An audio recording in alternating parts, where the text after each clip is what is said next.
Hello दोस्तों, मैं विकास Yadav वाईएसएन Kosli branch के अंदर पीजीटी केमिस्ट्री पोस्ट पे पिछले 1.5 साल से काम कर रहा हूँ। और आप देख पा रहे होंगे कि वाईएसएन ग्रुप के अंदर अभी टीचर्स और मैनेजमेंट के बीच में काफ़ी जंग छिड़ी हुई है सैलरी को लेके। ठीक है, कुछ टीचरों का कहना है कि भैया हमें सैलरी नहीं मिल रही है, जबकि मैनेजमेंट का कहना है कि आप लोगों को मतलब हमने अपने स्टाफ को जो सैलरी है वो प्रॉपर तरीके से हमने अप्रैल मई की सैलरी उनको पे कर दी है, बस उनके अभी जून की सैलरी पे करना बाकी है। ठीक है, तो उसी चीज़ को लेकर ये मेरा वीडियो है। और आज के वीडियो के अंदर मैं आपको विद प्रूफ ये सारी चीज़ें बताऊंगा कि कैसे वाईएसएन ग्रुप की जो मैनेजमेंट है और उनके जो चेयरमैन हैं वो कैसे झूठ बोल रहे हैं। तो चलिए मैं वीडियो को स्टार्ट करता हूँ। तो मैं बिल्कुल कहानी को बिल्कुल बिगिनिंग से स्टार्ट करता हूँ। तो जैसे 18 मार्च 2020 को हमारा जो स्कूल्स थे वो क्लोज़ हो गए थे कोरोना के कारण। ठीक है, उसके बाद 22 या 23 मार्च से लॉकडाउन हमारा स्टार्ट हो गया था। तो उसके बाद क्या हुआ कि 25 मार्च को प्रिंसिपल जो कोसली हैं उन्होंने मीटिंग ली पूरे स्टाफ की, और उनका कहना था कि आप लोगों को जूम के ऊपर अपनी लाइव क्लासेस स्टार्ट करनी है। उनके कहने पर हमने 26 से 27 मार्च से जूम के ऊपर हमने अपनी लाइव क्लासेस स्टार्ट कर दी। ठीक है, अब हम पहुंचते हैं अप्रैल के अंदर। ठीक है, तो अप्रैल मंथ के अंदर हमें सैलरी मिलती है मार्च मंथ की, जो कि मिलती है 50%। पॉइंट को नोट कर लेना, 50% हमें सैलरी मिलती है।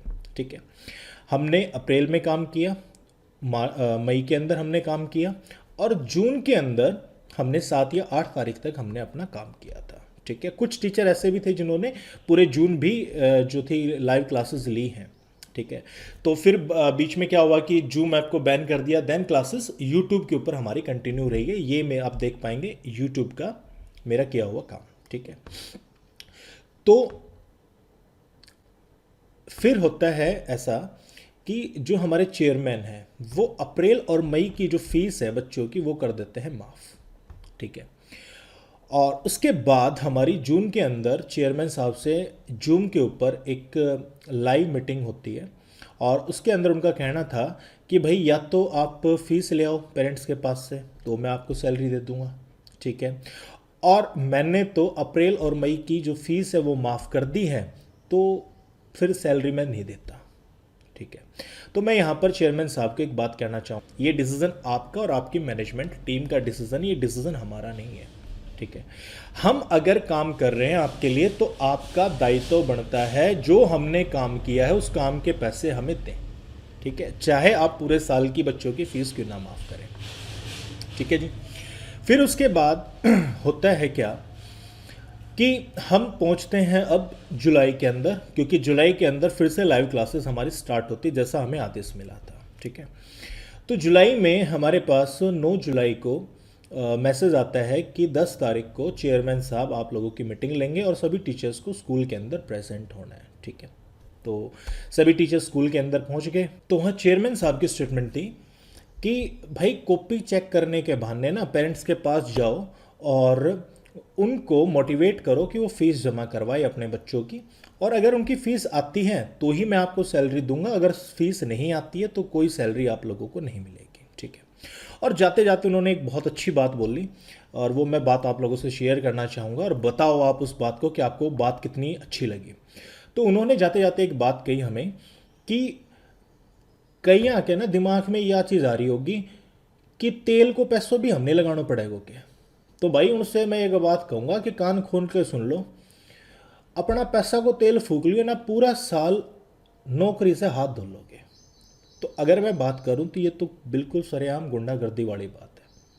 ठीक है, मतलब ये बात एक चीज़ का एहसास दिला रही थी अंदर से कि भाई आप लोग टीचर नहीं हैं, आप गुलाम हैं यदुवंशी के अंदर, और जैसा यदुवंशी का चेयरमैन कहेगा वैसा आपको काम करना है, अदरवाइज आप अपने घर बैठ सकते हो।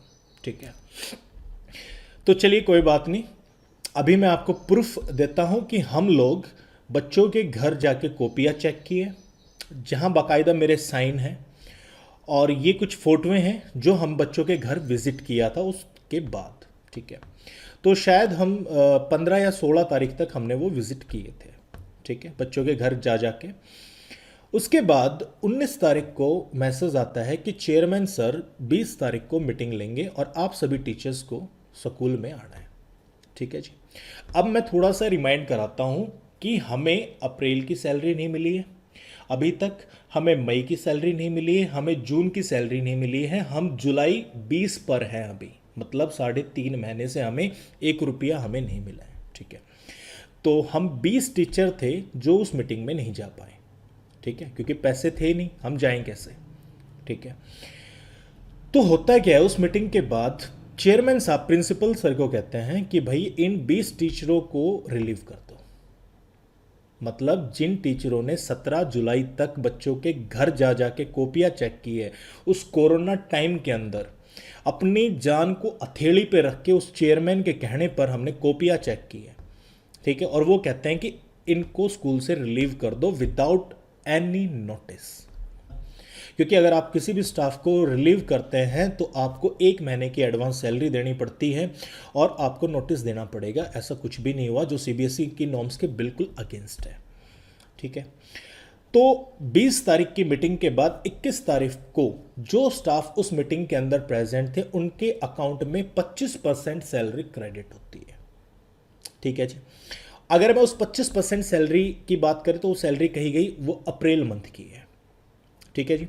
उसके बाद 31 जुलाई को फिर से 25% हमारी कोसली ब्रांच के अंदर सैलरी क्रेडिट होती है, जो बोला जाता है मई मंथ की है, ठीक है। अब मैं सैलरी का हिसाब बताता हूँ, ठीक है। जैसा बाकी टीचर भी कह रहे हैं, अदर ब्रांचेस के स्कूल मैनेजमेंट भी कह रहा है कि भाई हम तो अपने स्टाफ की सैलरी प्रॉपर तरीके से पे कर रहे हैं, तो अब मैं उसका हिसाब बता देता हूँ। भैया मार्च की आपने 50% पे की, अप्रैल का करके आपने 25% पे किया, मई का करके फिर 25% पे किया। इसका मतलब ये हुआ भैया आपने सिर्फ और सिर्फ मार्च की ही 100% सैलरी पे की है, अप्रैल और मई के नाम पे तो आपने सिर्फ ठेंगा दिया है, ठीक है। अगर कोई टीचर हो जो ये कहता हो कि भैया मेरी अप्रैल और मई की सैलरी क्रेडिट हुई है अकाउंट के अंदर, तो प्लीज़ अपनी बैंक स्टेटमेंट इस कमेंट बॉक्स के अंदर ज़रूर अटैच करें, ठीक है। चेयरमैन साहब ने कहा था, लाइव आए थे फेसबुक के ऊपर, तो उन्होंने कहा था कि मेरा 3300 लोगों का स्टाफ है और 3300 लोगों में से मैंने 3250 लोगों की मैं सैलरी पे कर चुका हूँ, मतलब बचे हैं 50, ठीक है। शायद इस 3300 के अंदर मेरे हिसाब से ड्राइवर भी इंक्लूड होंगे, कंडक्टर भी इंक्लूड होंगे और 4th ग्रेड जो कर्मचारी है, स्वीपर हो गया या पीएन हो गए, तो वो भी इंक्लूड होंगे, ठीक है। अब मैं बात करता हूँ कोसली ब्रांच की, तो कोसली ब्रांच में ना किसी ड्राइवर को सैलरी पे हुई है, ना किसी कंडक्टर को सैलरी पे हुई है, ना किसी 4th ग्रेड कर्मचारी को सैलरी पे हुई है, जबकि उनके पास कोई किसी तरीके का नोटिस नहीं है। हाँ, बीच बीच में अपनी सेवाएं उनको चाहिए तो उनको बुला भी लेते हैं, बट सैलरी किसी की कोई क्रेडिट नहीं हुई अकाउंट के अंदर। तो भाई मुझे ये बता दें कि 3250 ये कौन लोग हैं, क्योंकि अगर कोसली ब्रांच के कंडक्टर, ड्राइवर या 4th ग्रेड कर्मचारी की सैलरी पे नहीं हुई है तो वो मेरे हिसाब से किसी भी ब्रांच के नहीं हुई है, ठीक है। फिर उसके बाद एक इन्होंने अपनी पेड मीडिया के थ्रू अभी पीछे महेंद्रगढ़ ब्रांच का विजिट कराया था और वहाँ पर उन्होंने जैसे मीटिंग में बैठे थे सारे प्रिंसिपल्स और डीन वगैरह थे, तो वहाँ पर कोसली ब्रांच के डीन साहब ने कहा कि हमारे स्टाफ, कोसली ब्रांच के स्टाफ की 40% सैलरी क्रेडिट हो रही है उनके अकाउंट के अंदर, ठीक है। तो मैं उन डीन साहब से भी एक बात पूछना चाहूँगा कि क्या आप हमें ये दिखा पाएंगे कि किस टीचर के अकाउंट में 40% सैलरी क्रेडिट हुई है, किस के अकाउंट में 40%, प्लीज़ क्या आप दिखा पाएंगे? नहीं दिखा सकते। तो कुल मिला के बात एक है कि मार्च की 50%, अप्रैल की 25, मई की 25, कुल मिला के मार्च की 100% सैलरी आई है सिर्फ कुछ एक स्टाफ की। हमारे जैसे वो स्टाफ अभी भी हैं जिनकी मार्च की भी तनख्वाह नहीं आई है, और हमारे चेयरमैन राव बहादुर सिंह से सिर्फ यही हाथ जोड़ के विनती है कि भाई हम सिर्फ अपना हक मांग रहे हैं जो हमने काम किया है आप लोगों के लिए, हम सिर्फ अपना वो हक मांग रहे हैं। हमने आपके यहाँ पर 18 जुलाई तक काम किया है, हमें 18 जुलाई तक की हमें सैलरी दें, हमें से फालतू सैलरी चाहिए भी नहीं, हमने जितना काम किया हमें सिर्फ अपना उतना हक चाहिए। 31 जुलाई को मैं रेजिग्नेशन लेटर लेके प्रिंसिपल कोसली के पास जाता हूँ और मैंने कहा कि सर ये रेजिग्नेशन है मेरा, आप मेरे को रिसीविंग दे दीजिए, ये है मेरा रेजिग्नेशन लेटर। 2 साथी और है जिनके साइन है। तो उनका साफ सा कहना था कि भाई जब कोई एग्रीमेंट है ही नहीं आपके पास तो रिसीविंग में रेजिग्नेशन लेटर मैं कैसे दूं। बात तो सही है, क्योंकि सबसे पहला फ्रॉड ये हमारे साथ यही खेलते हैं कि कोई एग्रीमेंट लेटर नहीं करते, जबकि ये इतनी बड़ी बड़ी ऑर्गेनाइजेशन है।